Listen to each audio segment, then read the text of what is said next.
Tick എന്ത് പറഞ്ഞാലും ഞങ്ങളുടെ ഭർത്താക്കന്മാർ കല്യാണത്തിന് ഇവിടെ ഉണ്ടായിരിക്കണം. ടിക്ക് ആരെയാ എന്തിനെയാ പേടിക്കുന്നതെന്നാ ഞങ്ങക്ക് മനസ്സിലാവാത്തെ. സത്യത്തിൽ ടിക്ക് ഒരു സാഡിസ്റ്റാ.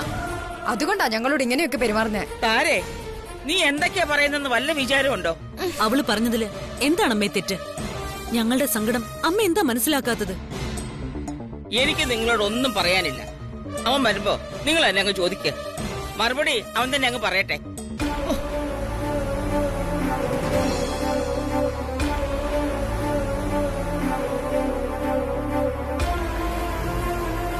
ചോദ്യങ്ങൾ ചോദിക്കുക തന്നെ ചെയ്യും. ഉത്തരം DK പറഞ്ഞു തീരൂ.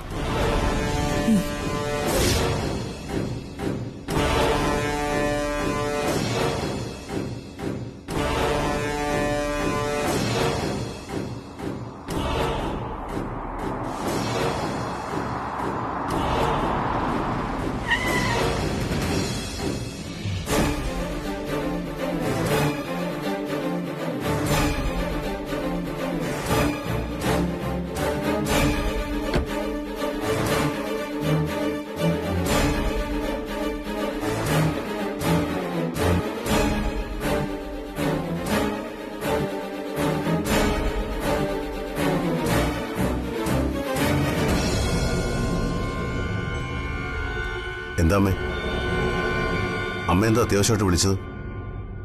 ഇവിടെ വേറെ ആരെങ്കിലും വന്നോ? ഇവിടെ ആരും വന്നില്ല. പക്ഷേ ഇവിടെ ഉണ്ടായിരുന്ന 3 പേര് പോയിട്ട് കുറെ നാളായല്ലോ. അവരെവിടെ? നാളെ നിന്റെ കല്യാണം നടക്കാൻ പോവാ. അപ്പൊ അവര് കല്യാണത്തിന് വേണ്ടേ?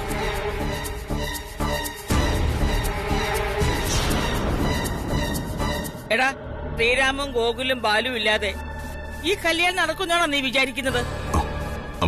സത്യത്തിൽ നീ എന്തിനാ അവരെ ദുബായിലേക്ക് അയച്ചത്? ഹോട്ടൽ നടത്താൻ വേണ്ടി തന്നെയാണോ? അതെ അമ്മേ, അല്ലാതെ ഒരു കാര്യമില്ലാതെ അവരെ പറഞ്ഞയക്കാൻ എനിക്ക് ഭ്രാന്തുണ്ടോ? അതാ എനിക്കും അറിയേണ്ടത്. നീ അവരെ പറഞ്ഞയച്ചു, എന്നിട്ട് അവിടെ ഹോട്ടൽ തുടങ്ങിയോ? ഇല്ല. അല്ല, നീ എന്ന് മുതലാ അമ്മയുടെ കള്ളം പറയാൻ തുടങ്ങിയത്? അമ്മേ, അത് വേണ്ട. ഇനി ഒന്നും എന്നിൽ നിന്ന് ഒളിക്കാൻ നോക്കണ്ട. അവിടെ ഒരു ഹോട്ടൽ തുടങ്ങാൻ ഉദ്ദേശമില്ലെന്ന് അമ്മയ്ക്ക് മനസ്സിലായി. പിന്നെന്തിനാ നീ അവരെ ദുബായിലേക്ക് അയച്ചത്? ഭർത്താക്കന്മാരില്ലാതെ കല്യാണത്തിന് വരില്ലെന്ന് വാശിയില്ല ആ 3 പേരും. അമ്മേ, അവർക്ക് അവിടെ നിന്ന് വരാൻ ചില സാങ്കേതിക ബുദ്ധിമുട്ടുകളുണ്ട്. അതുകൊണ്ടാ അവർക്ക് കല്യാണത്തിന് വരാൻ പറ്റാത്തത്. ആ കാരണമാണ് ഞാൻ ചോദിച്ചത്. ഇല്ലാത്ത ബിസിനസിന്റെ പേരും പറഞ്ഞ് നീ എന്തിനാ അവരെ ഇവിടുന്ന് മാറ്റി നിർത്തിയിരിക്കുന്നത്? അവരുടെ സുരക്ഷയെ കരുതിയ എനിക്ക് അങ്ങനെ ചെയ്യേണ്ടി വന്നു. എന്തു സുരക്ഷ? എന്നിട്ടെന്തേ നീ ആദ്യമേ കാര്യം പറഞ്ഞില്ല? അമ്മേ, തൽക്കാലം എല്ലാ കാര്യങ്ങളും എല്ലാവരോടും തുറന്നു പറയാൻ എനിക്ക് കഴിയില്ല. കഴിയണം. അവരൊന്നും ഒറ്റയ്ക്ക് ജീവിക്കുന്നവരല്ല. അവർക്കൊരു കുടുംബമുണ്ട്, ഭാര്യമാരുണ്ട്. അവരെന്താ അവിടെ ഒളിച്ചു താമസിക്കാൻ? അവരെന്താ വല്ല കൊലപാതകവും ചെയ്തിട്ടുണ്ടോ? ഭർത്താക്കന്മാരില്ലാതെ കല്യാണത്തിന് വരില്ലെന്ന് ഉറച്ച തീരുമാനത്തില 3 പേരും. അവരോട് ഞാൻ സംസാരിക്കാം. കാര്യം പറഞ്ഞാൽ മനസ്സിലാകാത്ത കുട്ടികളല്ല അവര് 3 പേരും. എന്നാ നീ തന്നെ അങ്ങ് പറഞ്ഞ് മനസ്സിലാക്ക. പിന്നെ ഒരു കാര്യം, മക്കളും മരുമക്കളും ഇല്ലാതെ ഈ കല്യാണത്തിന് ഞാൻ വരുമെന്ന് നീ കരുതണ്ട. അതെ, എന്ത് കാരണം കൊണ്ടായാലും ശ്രീരാമും ഗോകുലവും ബാലും ഈ കല്യാണ സമയത്ത് ഇവിടെ ഇല്ലാത്തത് ഒട്ടും ശരിയായില്ല. അവരില്ലാതെ കല്യാണത്തിന് വരില്ലെന്ന് അവരുടെ ഭാര്യമാര് തീരുമാനിച്ച മറ്റൊന്നും പറഞ്ഞ് എനിക്ക് അവരെ സമാധാനിപ്പിക്കാൻ പറ്റില്ല. വേണ്ട, അമ്മ ഇതിൽ ഇടപെടണ്ട. എന്റെ മരുമക്കളെ ഞാൻ പറഞ്ഞ് മനസ്സിലാക്കിക്കോടാ.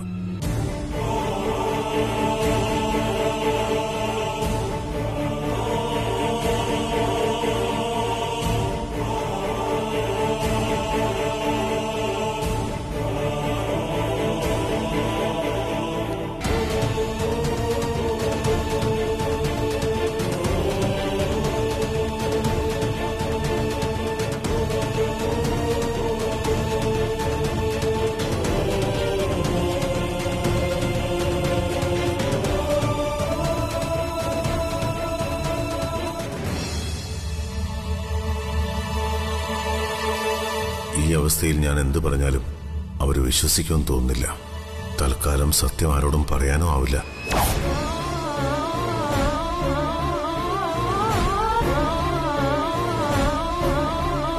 അവര് പറയുന്നത് ന്യായമായ കാര്യമാണ്. പക്ഷേ തൽക്കാലം അത് അംഗീകരിക്കാൻ നിവൃത്തിയില്ല. അവരുടെ ജീവനും ജീവിതവും സുരക്ഷിതമാക്കേണ്ടത് എന്റെ ചുമതലയാ. അതുകൊണ്ട് മരുമക്കളുടെ സങ്കടം തൽക്കാലം കണ്ടില്ലെന്നടിക്കാനേ കഴിയൂ.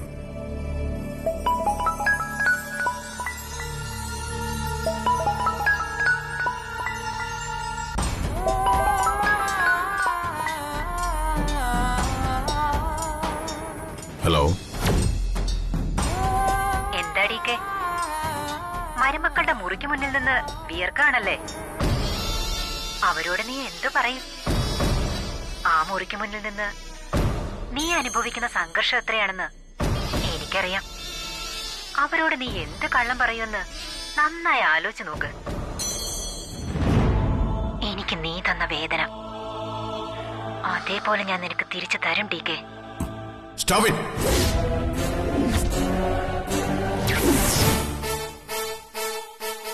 നീ പരിധികൾ മറക്കുന്നു. നിന്റെ ജീവിതം നഷ്ടപ്പെട്ടത് എന്റെ കുറ്റം കൊണ്ടല്ല. നിന്റെ പ്രവൃത്തി ദോഷം കൊണ്ട് സംഭവിച്ച ദുരന്തത്തിന് ഞാൻ എങ്ങനെ ഉത്തരവാദിയാകും?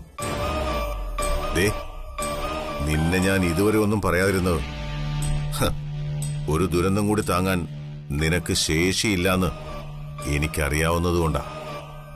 വീണ് കിടക്കുന്ന നിന്നെ ചവിട്ടി താഴ്ത്താൻ എനിക്കൊട്ടും താല്പര്യമില്ല.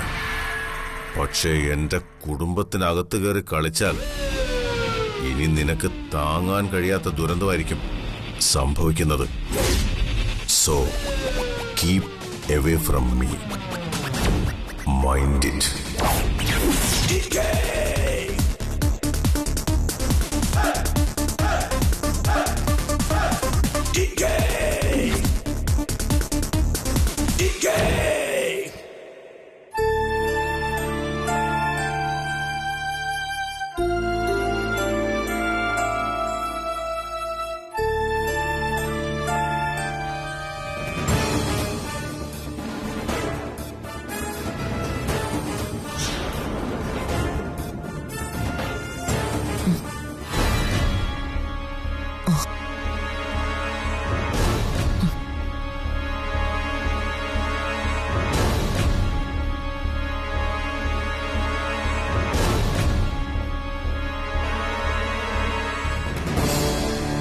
മായ, എന്താ നിങ്ങളുടെ പ്രശ്നം?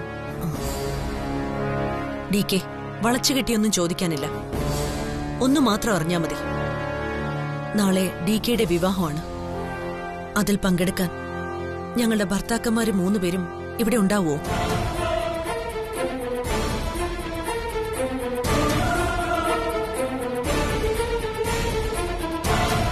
ഡി കെ ചോദ്യം ചെയ്യാനോ ഡി കെയുടെ തീരുമാനങ്ങളെ തിരുത്താനോ ഉള്ള ഒരധികാരവും ഞങ്ങൾക്കില്ല. അതിനുവേണ്ടി ചോദിക്കുന്നതാണെന്ന് ഡി കെ തെറ്റിദ്ധരിക്കരുത്. ഞങ്ങളുടെ ഭർത്താക്കന്മാർ ഞങ്ങൾക്ക് ജീവനാണ്. അവരില്ലാതെ ഡി കെയുടെ വിവാഹത്തിന് വരാൻ ഞങ്ങൾക്കാവില്ല. ആരാ നിങ്ങളെ വിളിച്ചത്? ശ്രീറാമോ, ബാലുവോ, അതോ ഗോകുലോ? ഗോകുല് തന്നെയാ വിളിച്ചത്. എല്ലാ കാര്യങ്ങളും ഗോകുൽ എന്നോട് പറഞ്ഞു.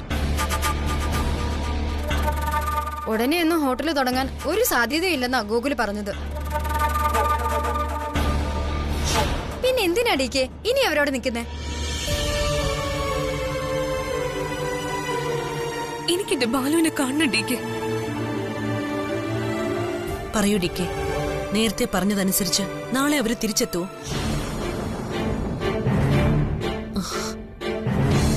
ഈ മൗനത്തിന്റെ അർത്ഥം നാളെ അവര് തിരിച്ചെത്തില്ല എന്നാണോ? അതെ.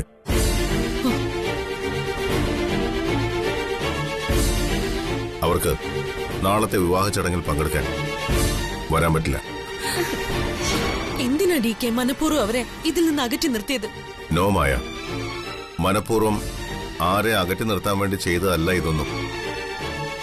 ഹോട്ടൽ തുടങ്ങാനുള്ള പ്രാരംഭ ചർച്ചകൾക്കായി തന്നെയാ ഞാൻ അവരെ ദുബായിലേക്ക് അയച്ചത്. സാധാരണ അങ്ങനെ അല്ലല്ലോ ചെയ്യാറുള്ളത്. ഒരു കാര്യം ചെയ്യാൻ തുടങ്ങുമ്പോ DK തന്നെയല്ലേ എല്ലാറ്റിനും മുന്നിൽ നിൽക്കുന്നത്. ബിസിനസ് എല്ലാം സെറ്റ് ചെയ്ത് അതൊക്കെ നോക്കാൻ അവരെ ഏൽപ്പിക്കുകയല്ലേ ചെയ്യുന്നത്. അതെ, പക്ഷേ ഇതുവരെ ഒരു ബിസിനസ് തുടങ്ങുന്നത് എങ്ങനെയാണെന്നോ അതിന്റെ ബുദ്ധിമുട്ടുകൾ എന്തൊക്കെയാണെന്നോ അവർക്കറിയില്ല. അതവർ പഠിക്കണമെന്ന് എനിക്ക് തോന്നി. കാരണം ദുബായിൽ തുടങ്ങുന്ന റെസ്റ്റോറന്റിന്റെ ഉടമ ഞാനല്ല, ശ്രീറാമും ഗോകുലും ബാലുവും. അവർ 3 പേരും മാത്രമാണ് അതിന്റെ ഉടമസ്ഥർ. അവർക്ക് വേണ്ടി മാത്രമാണ് ഞാനത് ചെയ്യാൻ തീരുമാനിച്ചത്. പക്ഷെ ഞാൻ വിചാരിച്ച പോലെ അവർക്കതിന് കഴിഞ്ഞില്ല.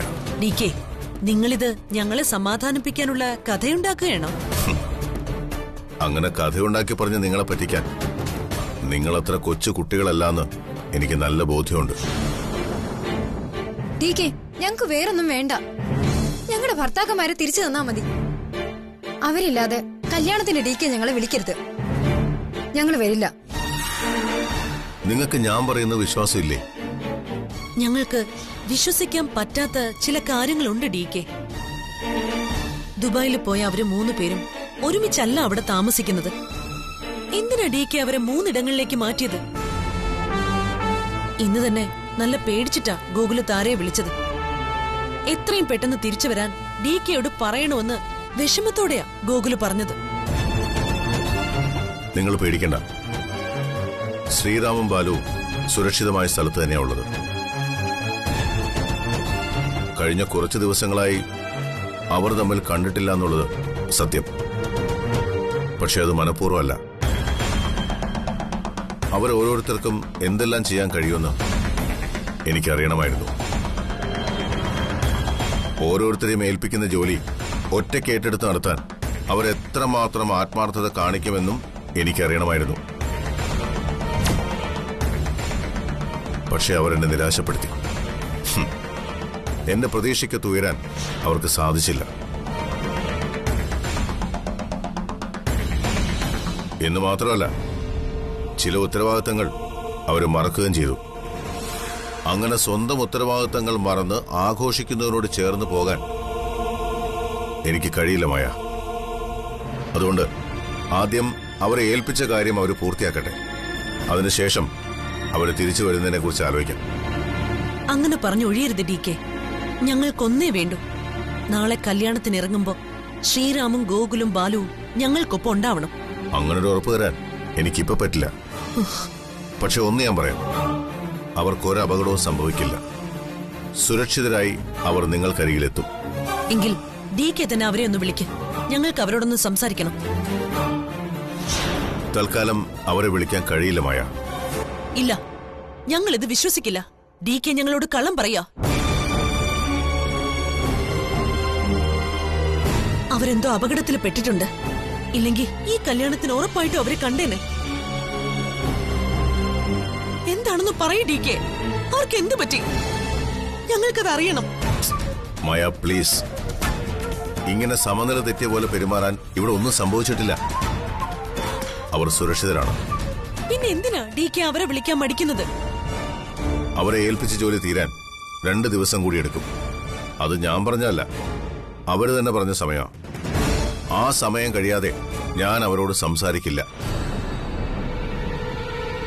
ഗോകുൽ താരയെ വിളിച്ചു, സങ്കടം പറഞ്ഞു.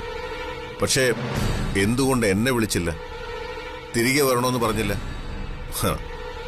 പറയില്ല. കാരണം അവർക്കറിയാൻ തെറ്റ് അവരുടെ ഭാഗത്താണെന്ന്. അതുകൊണ്ട് നാളെ രാവിലെ വിവാഹത്തിന് പോകാൻ 3 പേരും തയ്യാറാവണം. ബാക്കിയൊക്കെ അതിനുശേഷം നമുക്ക് സംസാരിക്കാം. DK ഞങ്ങൾക്ക് പറയാൻ... നോ, ഇനിയൊന്നും പറയാനില്ല, കേൾക്കാനും.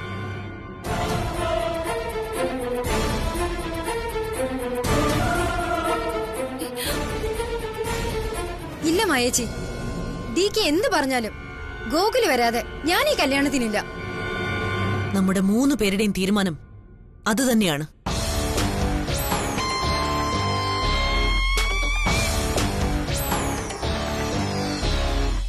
ജയിക്കുന്നത് നമ്മളാണോ DK ആണോന്ന് നമുക്ക് കാണാം.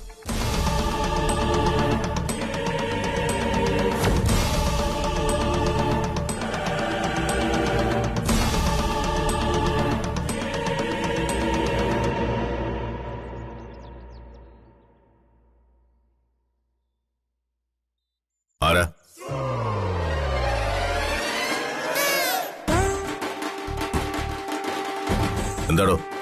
എന്നെ രക്ഷിക്കണം മുതലാളി. മുതലാളിയോ? തെറ്റിപ്പോയി. എന്നെ രക്ഷിക്കണം DK സാർ. മഞ്ഞ കല്യാണത്തിന്റെ ബാക്കി പൈസ കൂടെ സാർ എനിക്ക് തരണം. ഇല്ലെങ്കിൽ അവരെന്നെ താഴെ നിർത്തത്തില്ല. എന്റെ ജോലിയും പോവും. തന്റെ ജോലി പോണം. തന്റെ മാത്രമല്ല, ഇതുപോലെ വള്ളി നിക്കറ് വിട്ട് വേഷം കെട്ടി നടക്കുന്ന മുഴുവൻ എണ്ണത്തിന്റെയും ജോലി പോണം. എന്നിട്ട് തെണ്ടി തിരിഞ്ഞ് നടക്കണം. ഒന്നിനും കൊള്ളാത്ത കഴുതകൾ. യൂസ്ലെസ്. എന്റെ പൊന്ന് സാറേ, സാർ എന്തൊക്കെയായി പറയുന്നത്? ഞാനൊരു ആമതില്ലാത്തവനാ. ആകെ ഈ വണ്ണവും വള്ളി നിക്കറും മാത്രമേ ഉള്ളൂ. എഗ്രിമെന്റ് ചെയ്ത ക്യാഷ് കമ്പനി കൊടുത്തില്ലെങ്കിൽ ഈവൻ മാനേജ്മെന്റ് കമ്പനിക്കാര് എന്നെ ജപ്തി ചെയ്യും. എന്നെ രക്ഷിക്കണം സാറേ. താനൊരു ഒറ്റ ഒരുത്തനാ മഞ്ഞൾ കല്യാണം മുഴുവൻ കൊളവാക്കിയത്. ഞാനോ? പിന്നല്ലാതെ താനല്ലേ ആ യൂസ്ലെസിനെ ഇങ്ങോട്ട് കെട്ടിയെടുത്തത്, ആ ജ്യോതിയെ. അതുകൊണ്ട് താൻ തന്നെ ഈ നഷ്ടം സഹിക്കണം. നയാ പൈസ തനിക്കിന് ഞാൻ തരില്ല. ചതിക്കല്ലേ സാറേ. Chitra madam. Stop it. Chitra മേഡത്തിനെ വിളിക്കൂ സാറേ. ഇവിടുത്തെ മാഡം പറഞ്ഞിട്ടാണ് ഞാൻ ആ ഡാൻസേഴ്സിനെയൊക്കെ കൊണ്ടുവന്നത്. അവരെല്ലാരും കൂടെ ഇപ്പൊ എന്റെ വീട്ടിൽ കയറിയിരിക്കുക. എനിക്ക് കിടക്കാൻ പോലും ഒരു സ്ഥലമില്ല, അറിയോ? എന്റെ വീട്ടിൽ നിന്ന് പടകളൊക്കെ ഇറക്കി വിടാൻ സാർ കാശ് ഒന്ന് സഹായിച്ചേ പറ്റൂ. ആ, തനിക്ക് കാശ് കിട്ടിയേ പറ്റൂന്ന് നിർബന്ധമാണെങ്കിൽ താൻ അന്ന് കൊണ്ടുവന്നില്ലേ ആ ഡാൻസുകാരി ജ്യോതി? ആ, അവളുടെ കയ്യിൽ നിന്ന് പോയി വാങ്ങിച്ചു. നടക്കുന്ന കാര്യമല്ലോ പറ സാറേ.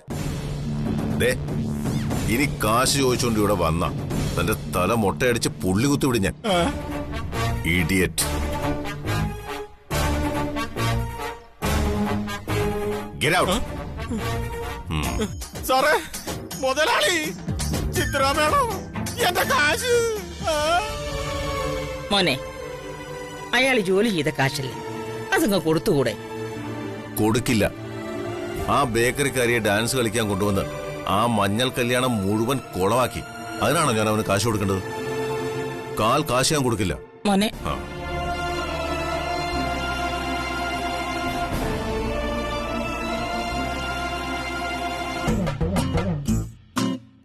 മൊട്ടയടിച്ച് പുള്ളി കുത്തി നിക്കറടിച്ചാലും ശരി, എന്റെ കാശ് കിട്ടാതെ ഞാൻ ഇവിടെ നിന്ന് പോകത്തില്ല. ഇല്ലെങ്കില് ഞാൻ ഈ ഉത്തരത്തിൽ കെട്ടി തൂങ്ങിച്ചാവും. കെട്ടി തൂങ്ങാനാണെങ്കിൽ ഉത്തരവില്ല, എന്റെ കയ്യിൽ കയറുമില്ല.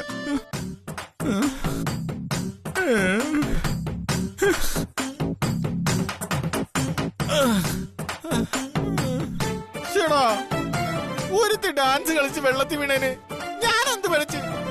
അവള് വെള്ളത്തിൽ വീഴാൻ പോയപ്പോ ഈ DK സാർ എന്തിനാ കൂടെ വീഴാൻ പോയത്? അല്ലെങ്കിലും അവള് വീഴാൻ പോകുന്നിടത്തൊക്കെ ഈ DK സാർ എന്തിനാ പോയി താങ്ങി പിടിക്കുന്നത്? പിന്നെന്തിനാ എന്നെ കുറ്റം പറയുന്നത്? സാറിന്റെ കാശ് തന്നില്ലെങ്കിൽ ഞാൻ ഈ നടക്കല്ലിൽ തലയടിച്ച് ചാവും.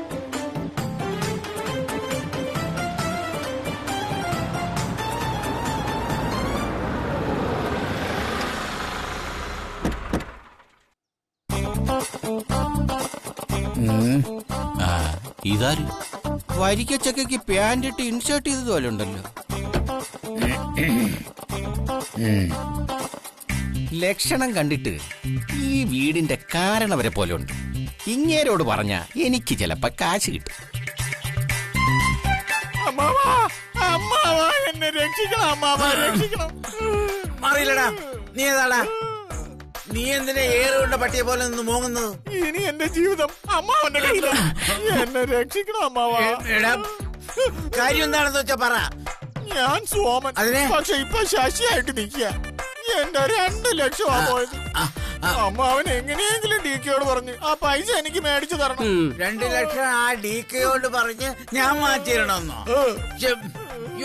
കാര്യം എന്താണെന്ന് വെച്ചാ തെളിച്ച് പറയടാ. പറയാം, ഞാൻ എല്ലാം പറയാം.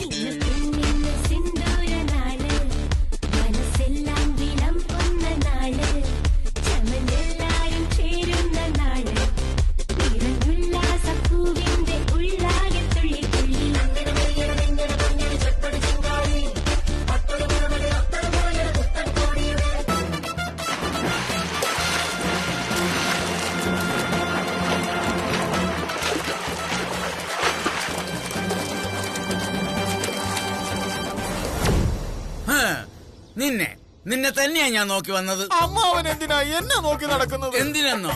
എടാ, എന്നെ വിളിക്കാത്ത കല്യാണത്തിന് പന്തലിട്ട പരമം നാറിയല്ലോടാ നീ. വെറുതെ ഇരിക്കും. ഡാ, ഇനി മേലാൽ ഈ പരിസരത്ത് കണ്ടുപോരുത് എന്നെ. ശങ്കരേട്ടാ, ഓ, എന്തിനാ പാവത്തിനെ തല്ലിയത്? അവൻ ഇവിടുന്ന് കിട്ടാനുള്ള കാശിന് വന്നതാ. ഓ, നീ മിണ്ടിപ്പോരുത്. ഡീ, ഇവിടെ എന്തൊക്കെയാ നടന്നത്? മഞ്ഞൾ കല്യാണം, മുളക് കല്യാണം, മല്ലി കല്യാണം, ജീരക കല്യാണം. ഡീ, ഇതിലൊറ്റ എണ്ണത്തിന് നീ എന്നെ വിളിച്ചായിരുന്നോ? ഓത്തോക്കടി. അതിനെല്ലാം പന്തലിട്ട് കാശ് വാങ്ങിച്ചത് ഈ നാറിയല്ലയോ? അപ്പോ ഇവനെ തന്നെയാ തല്ലേണ്ടത്. എടോ പന്നെ കളവാ, ഒരു ദിവസം തന്നെ മേലെ മറിഞ്ഞു വീഴുവോളോ ഞാൻ.